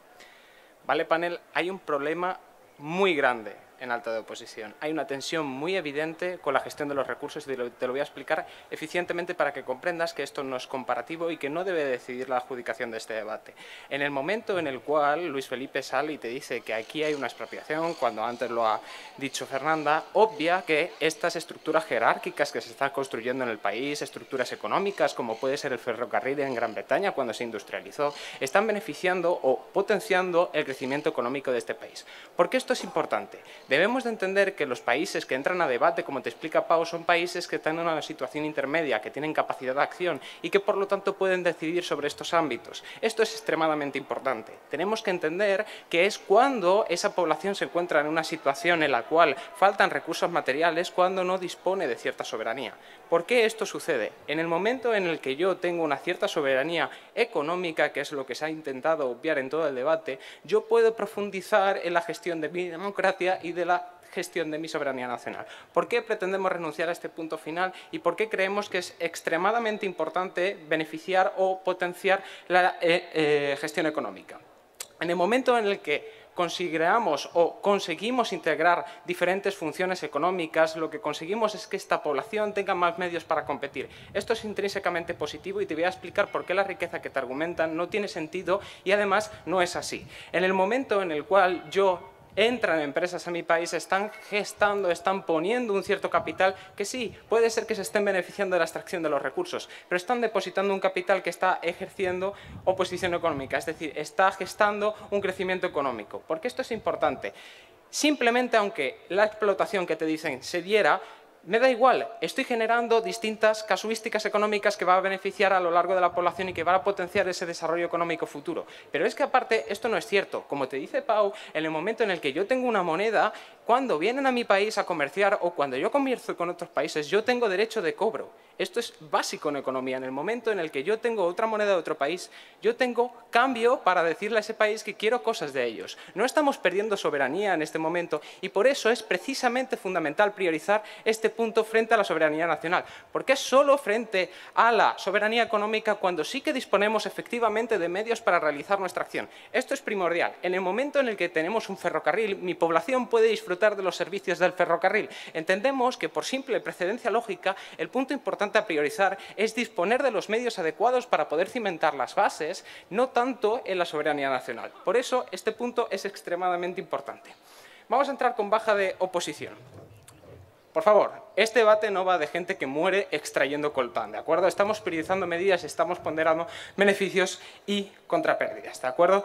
El ejemplo del combo no me vale, simplemente son países que no tienen soberanía. Como te explica Pau, el encuadre eficiente es cuando consideramos que existe una potencialidad de cambio y que yo puedo cambiar efectivamente. Esto es extremadamente importante y va a ser el criterio de adjudicación. Alta Opo. Si el Banco Santander genera 100 millones en Brasil, la gran mayoría de los beneficios van para Ana Botín en España. Si los genera el Banco Itaú en Brasil, pese a que se vayan a élites económicas brasileñas, pagan impuestos, generan dinero y generan círculos virtuosos en Brasil. Pero me da igual, en el momento en el que yo puedo destinar esas estructuras económicas a mi población, estoy consiguiendo un impacto netamente positivo, ya que esa población puede disponer de fuentes de financiación o fuentes bancarias que pueden extremar todas las potencialidades económicas que puede desarrollar en la población. Esto es, simplemente no es comparativo. En el momento en el que Pau te explica que cuando yo tengo soberanía económica tengo un mayor check and balance, básicamente porque tengo un contexto de democracia y que puedo tener medios para producir y competir con otras personas, es cuando yo tengo una potencialidad mayor de que esa población que tengo en mi país tenga un mayor bienestar social. Esto es lo que te prueba Pau. En el momento en el que yo tengo los medios adecuados y que tengo unas estructuras básicas de institucionalidad, yo puedo profundizar en esos servicios básicos de sanidad, educación y puedo adquirir una versión mayor, una evolución mayor de estos servicios sociales. Por lo tanto, por simple precedencia lógica, desbancamos a toda oposición. Además, como te dice Pau, en el momento en el que yo me empiezo a hacer competitivo, en el momento en el que yo empiezo a integrar capital y que estoy expandiéndome o comerciando con otros países, genero relaciones de interdependencia. Comprendemos que estos países, como bien se han contextualizado, están en una situación desequilibrada con el resto de potencias. En el momento en el que yo consigo captar capital o generar estas estructuras, tengo una mayor potencialidad a que estos países puedan competir de una forma más equilibrada. Esto es simplemente lo que te explica Pau. En el momento en el que la interdependencia es una interdependencia específica, es decir, existe esa interdependencia porque tengo bienes de capital o tengo otros medios para producir bienes y estoy compitiendo contigo, es cuando realmente puedo defender los derechos de mi población y cuando realmente puedo ponderar este punto. Es específicamente importante entender por qué esto es así. En el momento en el que yo puedo reequilibrar fuerzas es mediante la competición económica. Podemos ver el ejemplo, por ejemplo, de cualquier economía o por ejemplo Venezuela. En el momento en el que Venezuela tiene una política fallida, no es per se causa de una pérdida de soberanía nacional, es causa específica de que no es competitivo a nivel internacional. Esto es especialmente relevante. En el momento en el que entra el comercio es cuando se generan esas relaciones de interdependencia y cuando se desbloquean todos los impactos positivos que te demuestra Pau. Diferenciándonos de nuestra alta, somos la única cámara que te explica realmente en qué se basa el debate. Denunciamos la interdependencia que existe en todos los casos de oposición y somos los únicos que realmente te ponderamos por qué es extremadamente importante que se prepondere el beneficio económico o que se prepondere la opción económica frente a la soberanía nacional. Es en este punto cuando Pau realmente te especifica por qué esas democracias que realmente son efectivas, no democracias como las dictaduras o democracias imperfectas, pueden llegar a tener una mayor potencialidad de desarrollo. Es en este punto cuando consideramos intuitivo que se desbloquean todos los impactos que traía nuestra alta, todos los impactos relacionados con el bienestar social, la sanidad, la educación y todo lo que le conlleva. Somos la única cámara que realmente opone efectivamente y da respuestas a alta de oposición y que por simple precedencia lógica acaba fulminando el caso de oposición. Muchas gracias.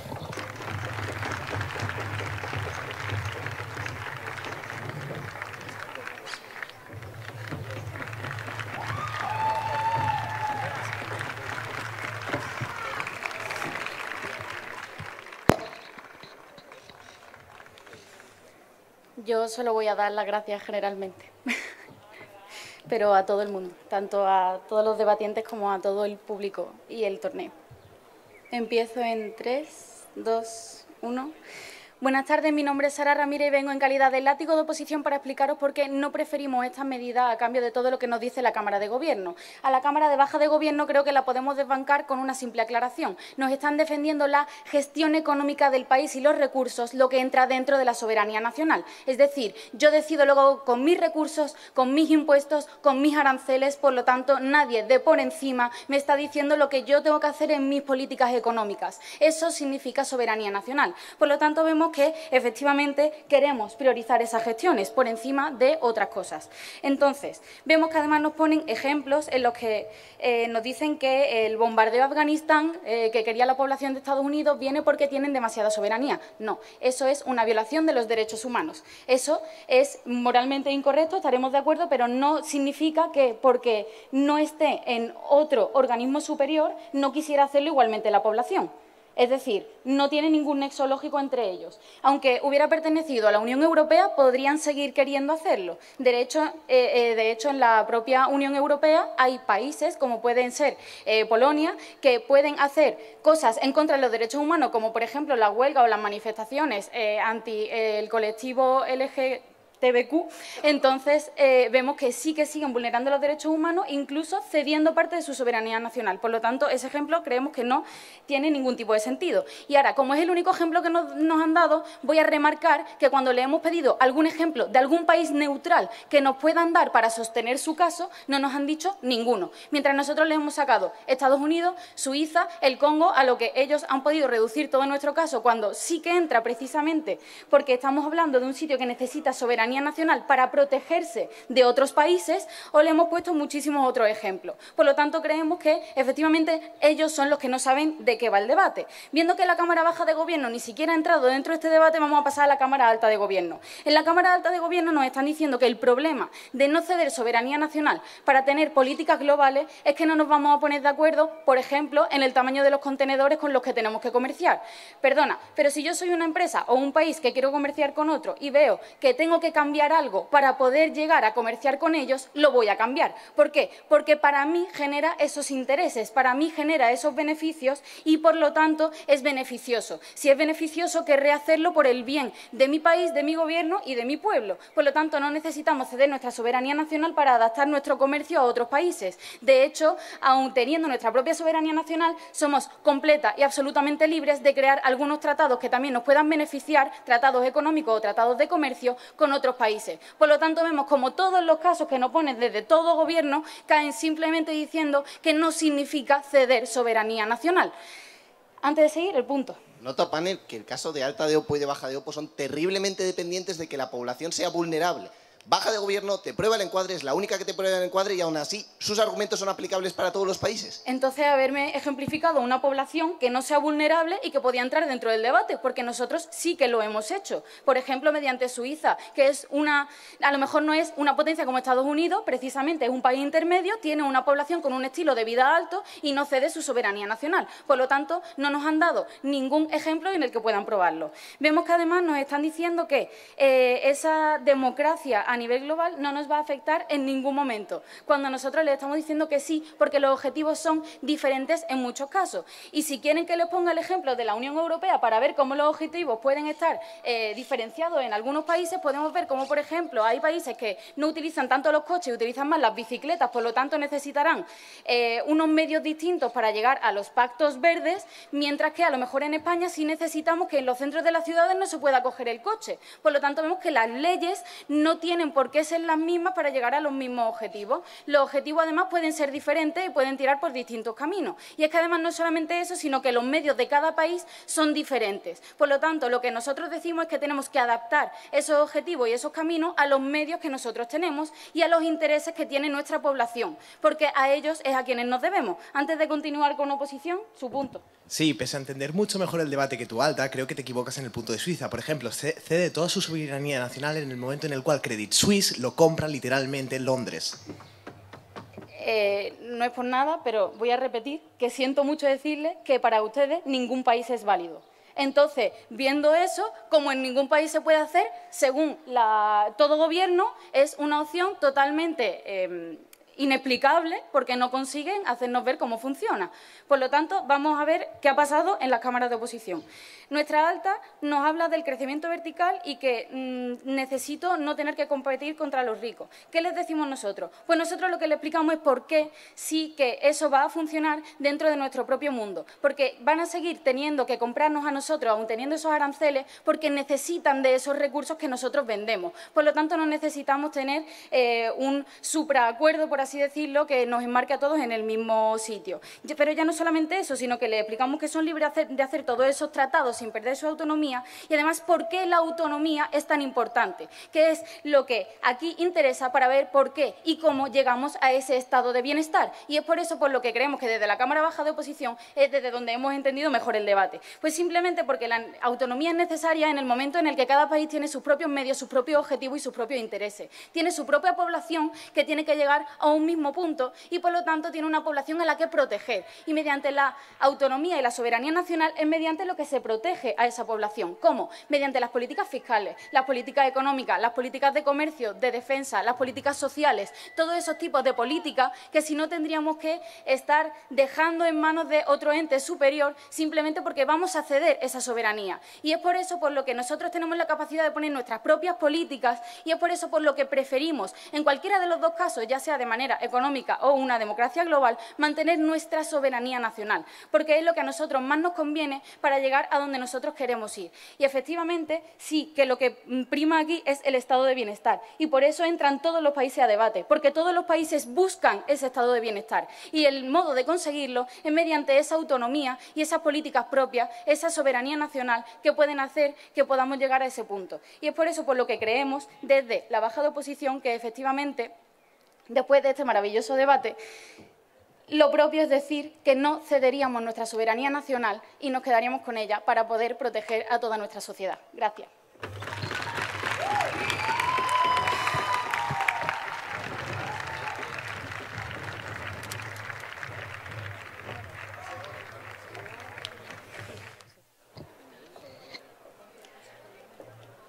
Vamos a proceder a la clausura del 10º TEDAM. El protocolo que vamos a seguir es el siguiente. En primer lugar, hablarán los representantes de las instituciones colaboradoras y patrocinadoras de este evento, a las cuales estamos infinitamente agradecidas. A continuación, Alba y yo, directoras del 10º TEDAM, intervendremos y haremos nuestros discursos de clausura del evento. Y después anunciaremos al mejor debatiente del torneo, al equipo ganador de esta 10ª TEDAM y haremos entrega de esos premios. Así pues, sin más dilación, doy paso en primer lugar al Ayuntamiento de Málaga.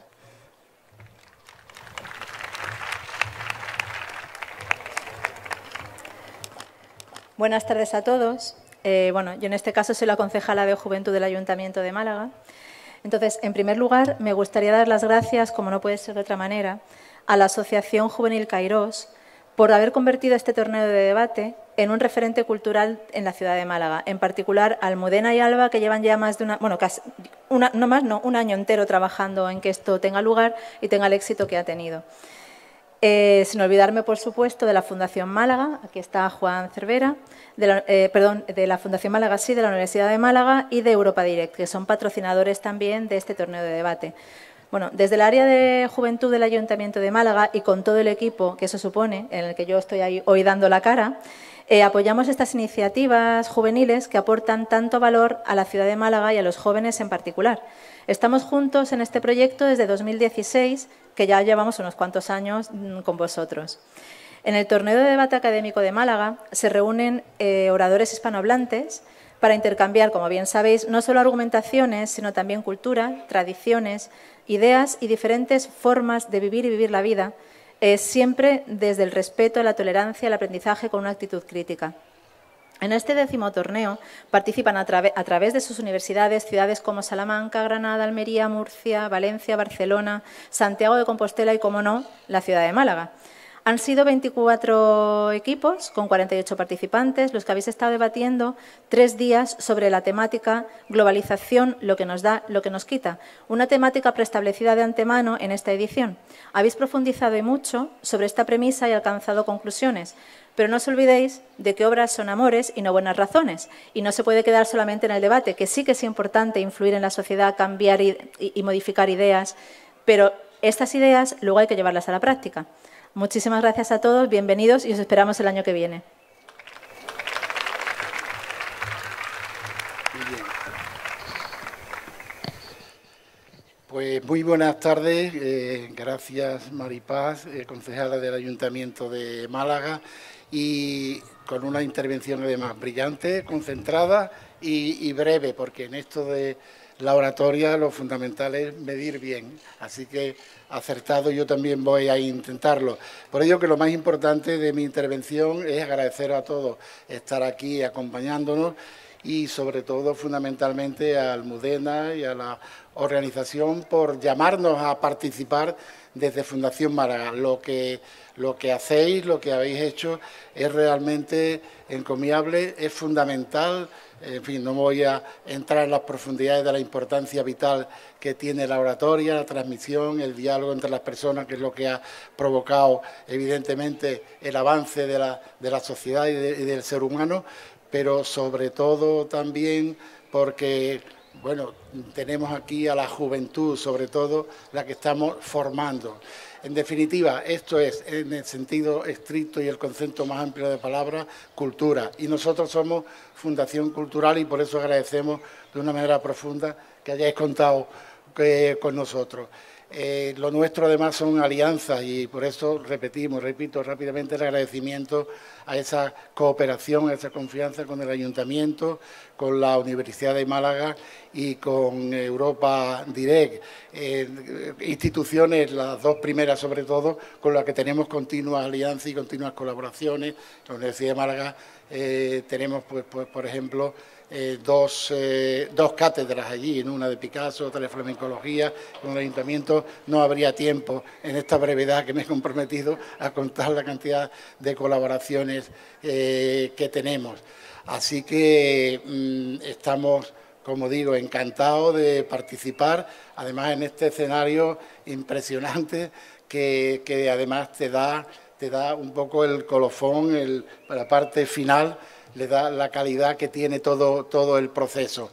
Patrimonio milenario de Málaga, en el cual también nosotros estamos empeñados en intentar ayudar a la recuperación de patrimonio. Así que, cumpliendo lo prometido, no me extiendo nada más y de nuevo agradecimiento, felicitación, claro, por supuesto, a los ganaderos que ahora conoceremos y que será un placer compartir con ellos esta alegría. Muy buenos días, buenas tardes. Vale, este es un momento duro en el que Almudena me acaba de decidir dejar como primera persona que va a saltar su discurso. Me disculpo de antemano. Es posible que salgan muchas emociones de aquí.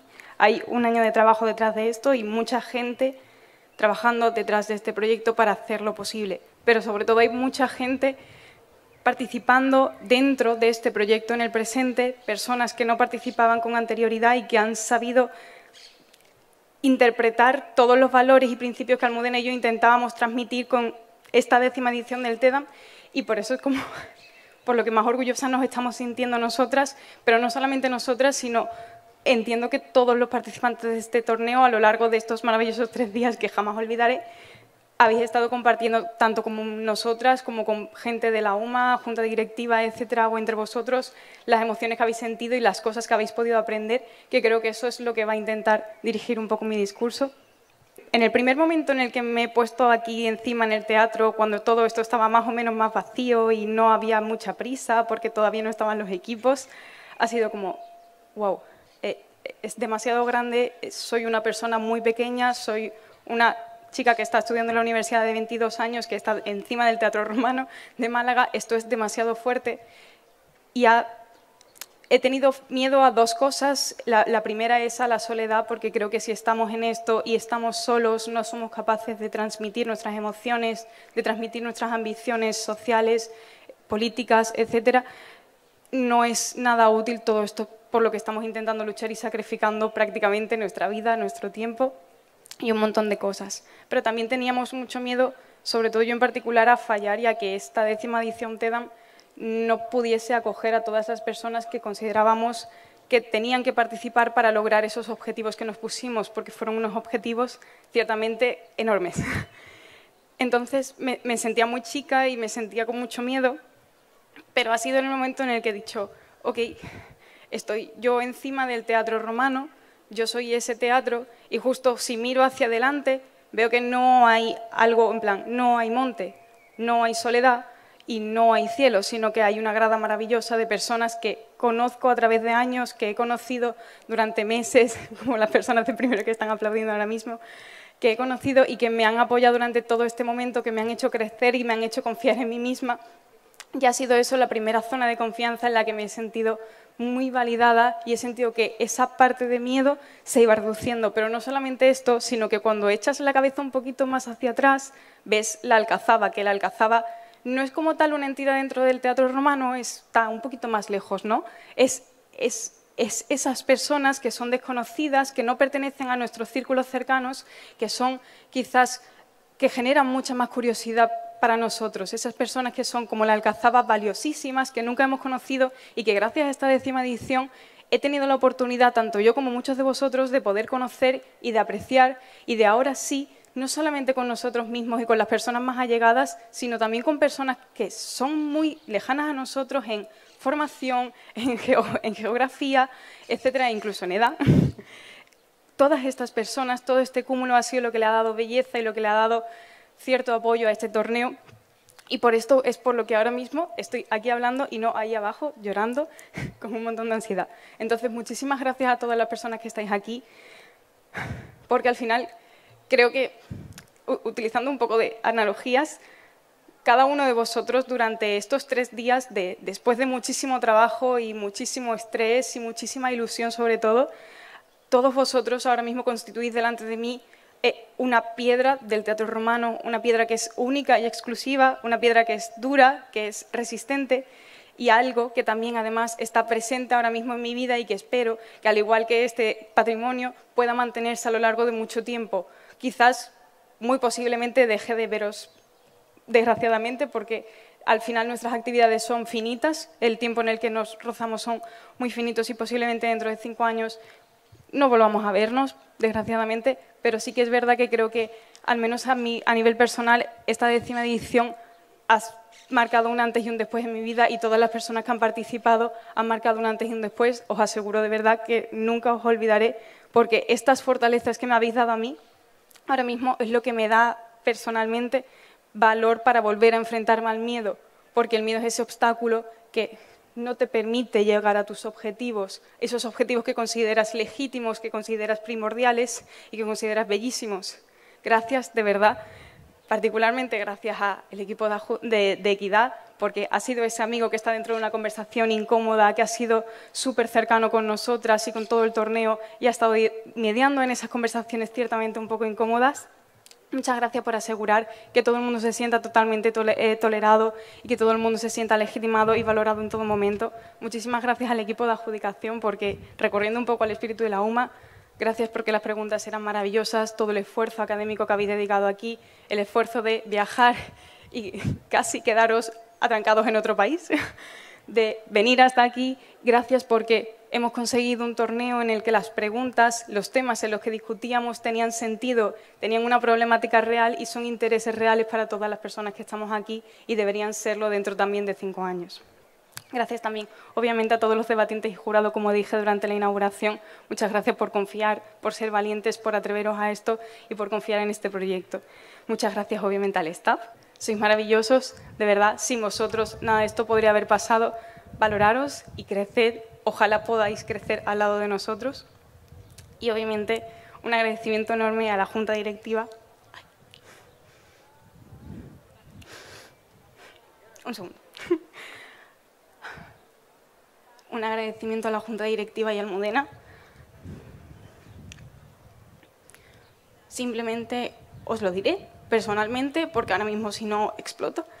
Muchísimas gracias, sois valiosísimos en los momentos en los que me siento más sola y veo que no hay nadie para trabajar, que no hay nadie que comparta mis formas de ver la vida, de ver para qué funciona Debate, de ver cómo debemos comportarnos como asociación.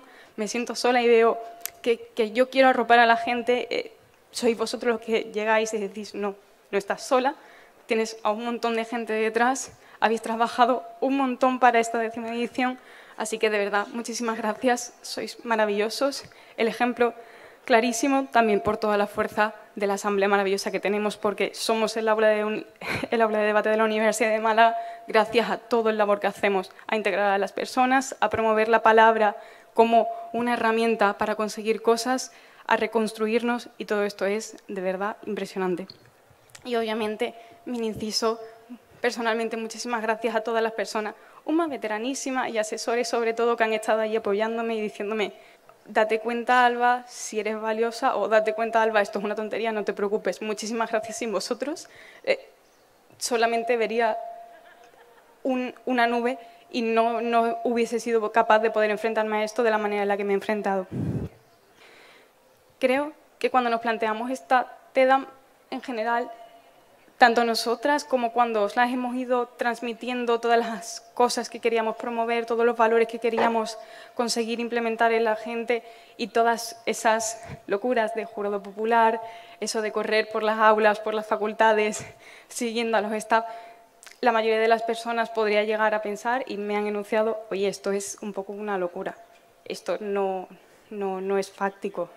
Acabamos de demostrar que sí es fáctico, es maravilloso, las cosas no son imposibles, sino quizás poco plausibles, pero gracias a Teatro Romano, Algazaba y Gradas hemos conseguido esto y hemos conseguido hacer la poca plausibilidad posibilidad. La diferencia entre la locura, la ambición y la valentía es que la locura no tiene ningún sentido, no va hacia ningún lado. La ambición se merma a sí misma en una especie de nube de querer cosas por quererlas, y eso hace que pierda el valor de todo aquello por lo que está luchando, porque simplemente está intentando lograr objetivos por mera inercia. Creo que nosotras y todas las personas que estamos aquí no hemos sido ambiciosos, no hemos sido unos locos, sino que hemos sido valientes. Valientes porque hemos tenido un objetivo claro desde el primer momento.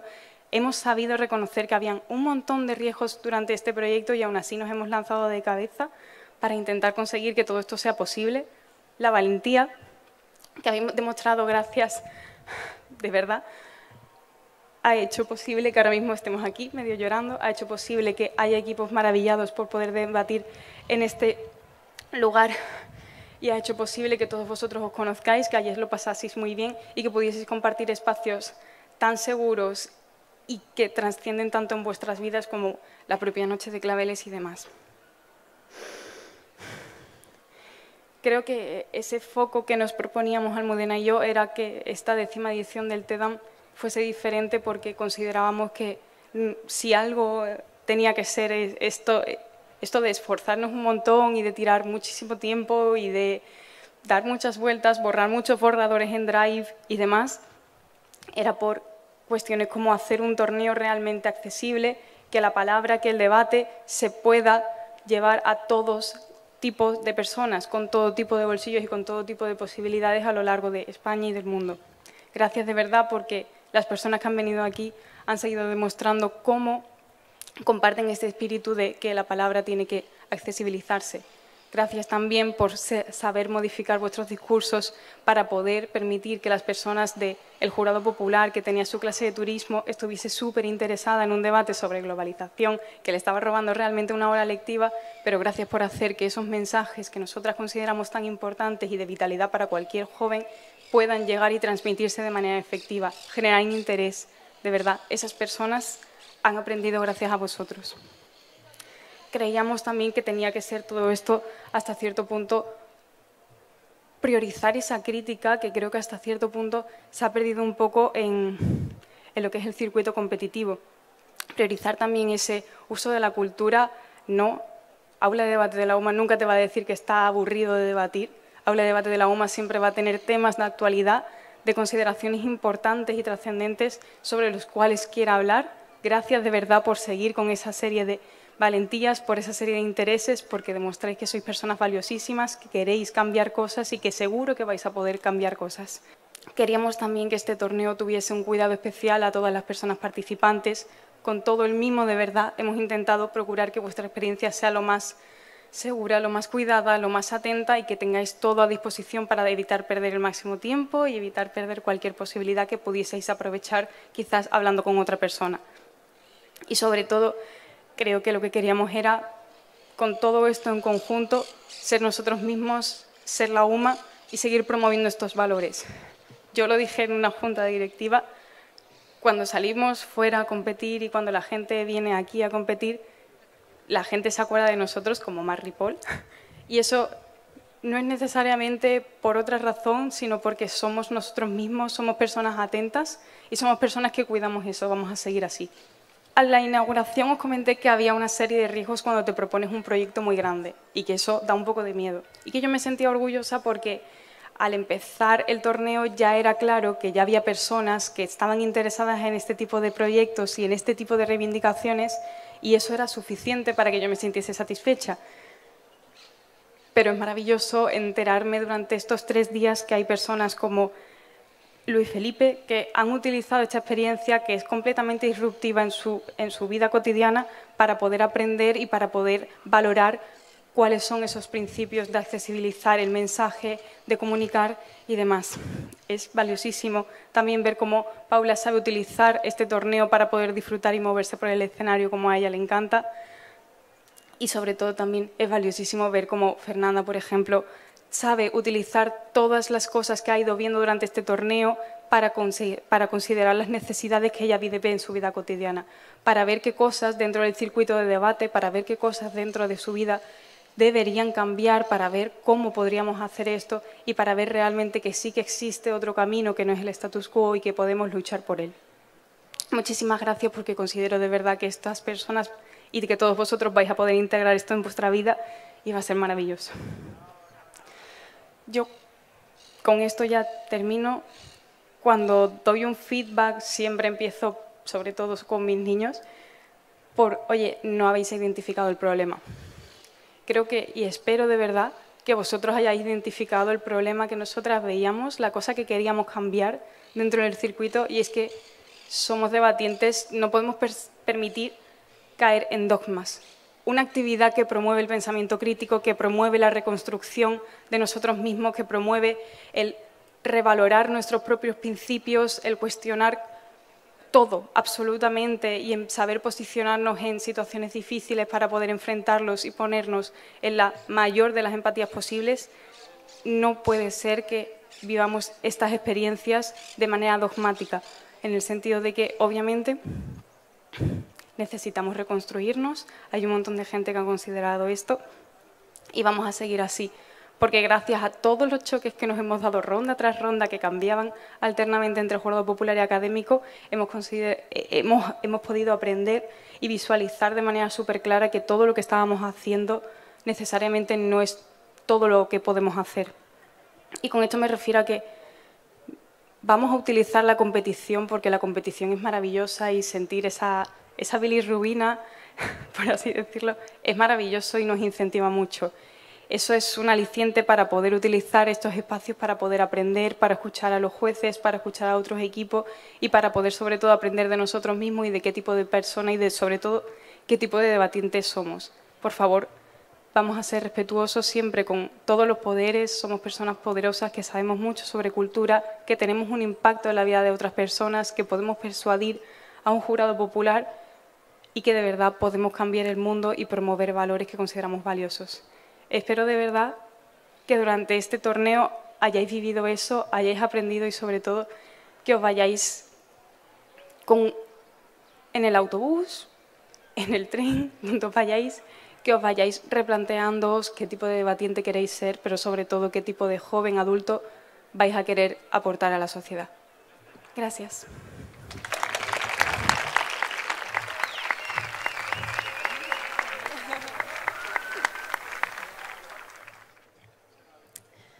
El problema de hablar después de Alba es que la cámara va a verme churretes, pero vosotros no. Así que, bueno, por lo menos tengo un beneficio. Finalizada esta 10ª TEDAM, no puede ser de otro modo que dando las gracias. Gracias a las instituciones que han participado en la organización de este torneo y que lo han hecho posible. Habéis hecho que sea muy, muy fácil. A Europe Direct por contar con nosotros una vez más, al Ayuntamiento de Málaga, al Teatro Romano, a Fundación Málaga y, por supuesto, a la Universidad de Málaga con su vicerrectorado de estudiantes, el Decanato de Filosofía y Letras, Decanato de Comunicación y de Educación, que son las instituciones que nos apoyan en nuestro día a día, pero gracias a todos por apoyarnos en nuestros proyectos, hacerlos posibles. No sois conscientes de lo que ha supuesto vuestra implicación. Hemos conseguido los dos grandes objetivos, ambiciones que teníamos Alba y yo en este evento. Ser accesibles. Puedo decir con muchísimo orgullo que hemos hecho historia, somos el torneo más accesible de España.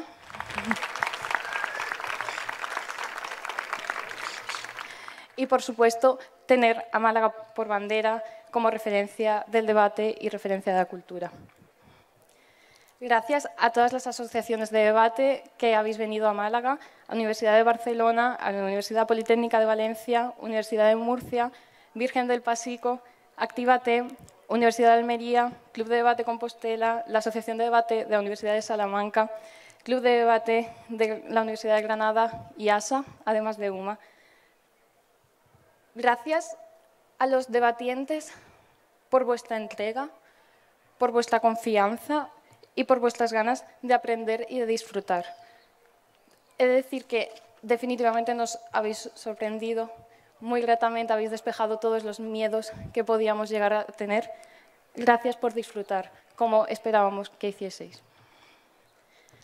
Gracias al jurado académico por su criterio, por su disposición y por hacer aprender y mejorar a otras personas. Gracias al equipo de adjudicación por vuestro trabajo excelente, por estar abiertos a las propuestas que Alba y yo os hacíamos desde el primer día, por escucharnos críticamente y ayudarnos a crecer y por haberos comportado, insisto, como un auténtico equipo. Es de lo que estoy más agradecida. Gracias por vuestro trabajo y por haber hecho disfrutar a tantas personas.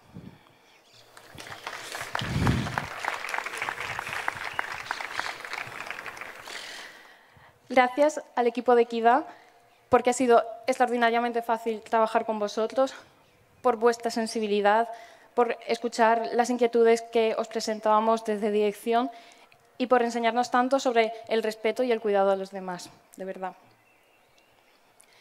Gracias al staff, nuestra querida asamblea, vosotros sois el aula de debate de la Universidad de Málaga. Gracias por vuestras carreras y por mostrar la ilusión del descubrimiento que yo misma sentí en mi primer año y hacerme ver que lo que estoy haciendo consigue generar en vosotros la impronta que mis veteranos consiguen generar en mí.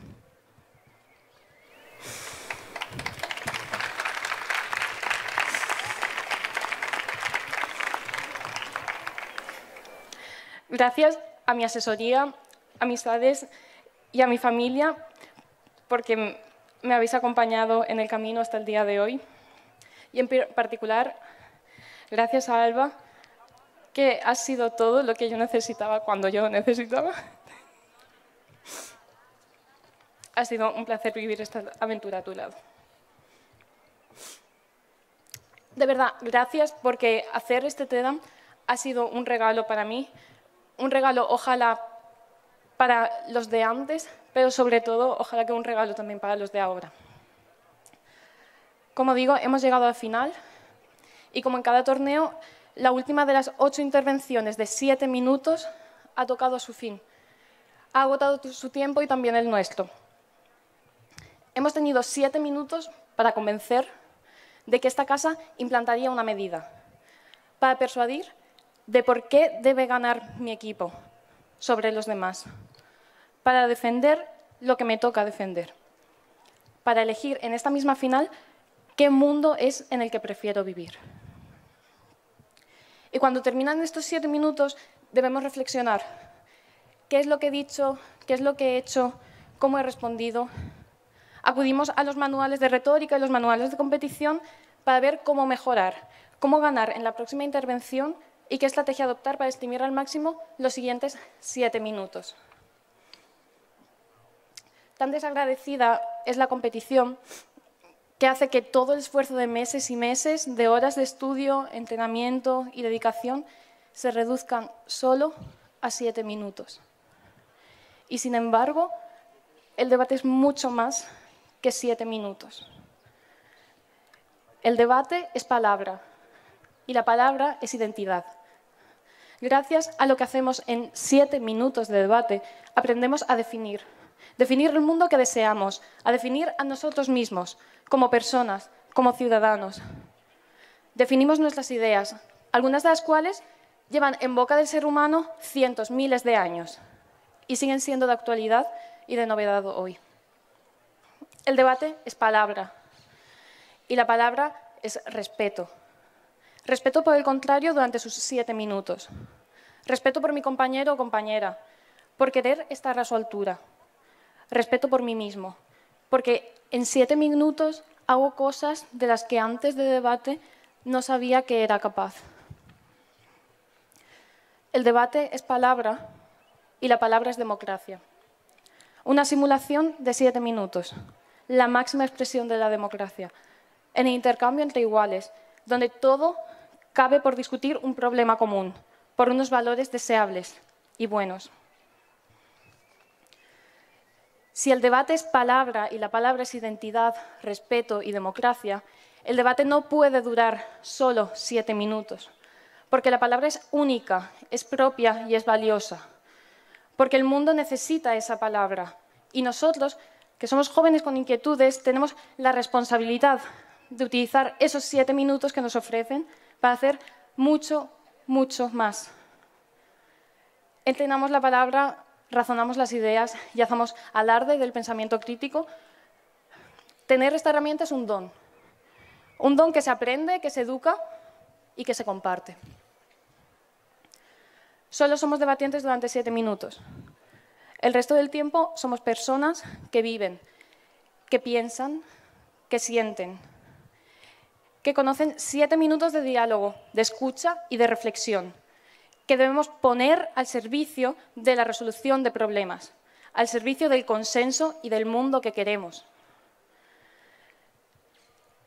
El TEDAM ha utilizado esos 7 minutos y ha abierto sus puertas a la ciudadanía esta mañana y durante todas sus rondas a la comunidad universitaria, porque la palabra útil es la palabra que llega a la calle, a la realidad, al mundo de gobierno y de oposición, unidos en un solo mundo, donde personas reales sufren por problemas reales. Si el debate es palabra, el debate es respeto, es silencio, es victoria, es derrota, es consenso, es progreso, es democracia, es juventud, es valentía, es lucha, unidad, equipo, amistad, cariño y pasión. Todo lo que sucede fuera de los 7 minutos es lo que hoy me hace decir: yo sé quién soy y sé lo que quiero hacer con mis 7 minutos.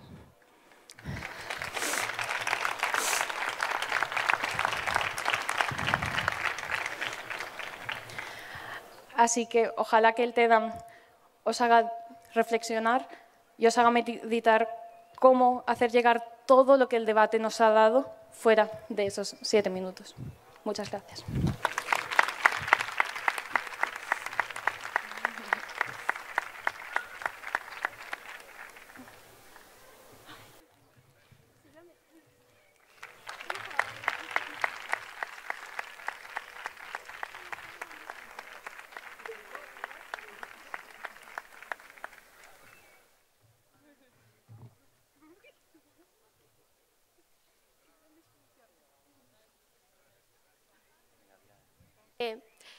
Aunque sea un pequeño ramo de rosas, bueno, de claveles, por muy pequeño que sea, significa mucho para nosotros.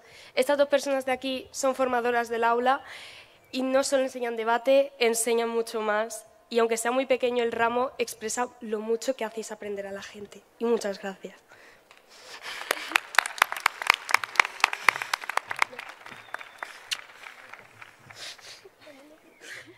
No vamos a hacer sufrir más a los equipos, así que vamos a proceder a la entrega de premios. Pedimos también a los 4 equipos finalistas que se acerquen, así como al jurado académico, por favor.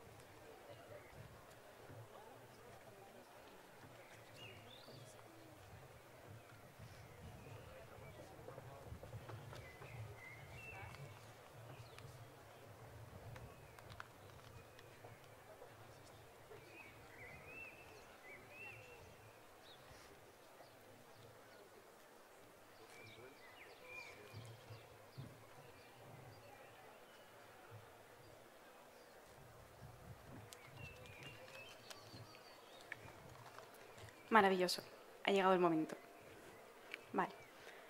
Vamos a anunciar el top 5 mejores debatientes de esta 10ª edición del TEDAM, decidido por la valoración del jurado académico durante ronda tras ronda. En quinto lugar, con 69,3 puntos de orador de media, Alicia Ruiz.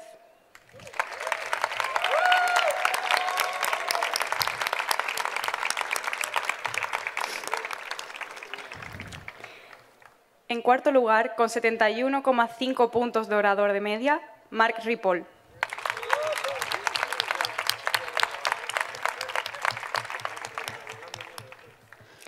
En tercer lugar, con 71,66 puntos de media, Paula Rodríguez.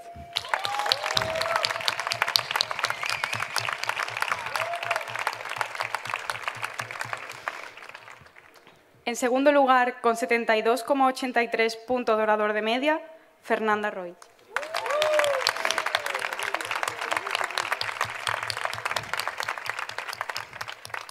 En primer lugar, la persona que se lleva el premio a Mejor Debatiente, concedido gracias a la Fundación Málaga, con 83,16 puntos de orador de media, Luis Felipe García. ¿Qué?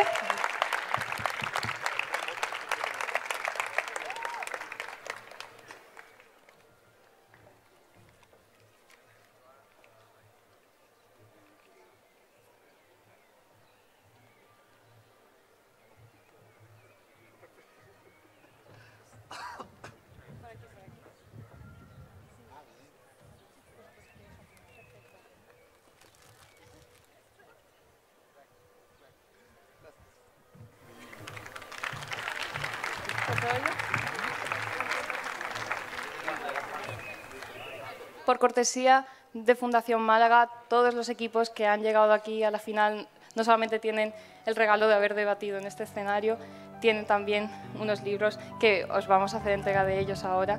Enhorabuena a los 4 equipos por vuestra excelencia, por vuestro respeto y por disfrutar, de verdad.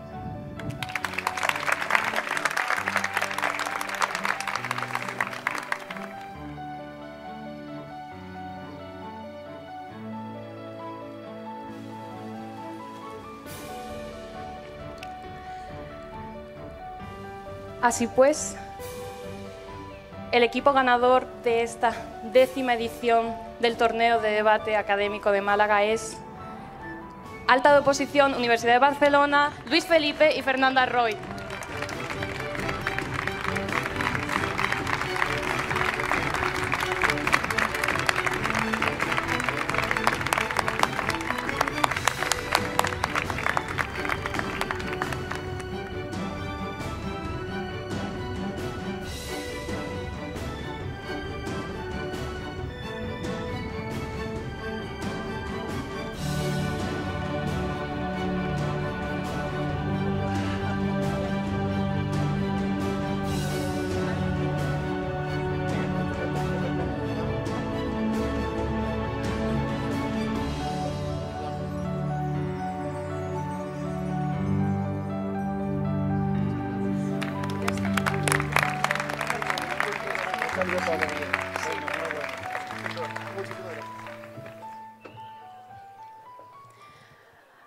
Así pues, antes de que vengamos aquí para hacernos las fotos procedentes, todos los equipos, fotos institucionales a los equipos finalistas, reiteramos muchísimas gracias por habernos sorprendido, por haber disfrutado.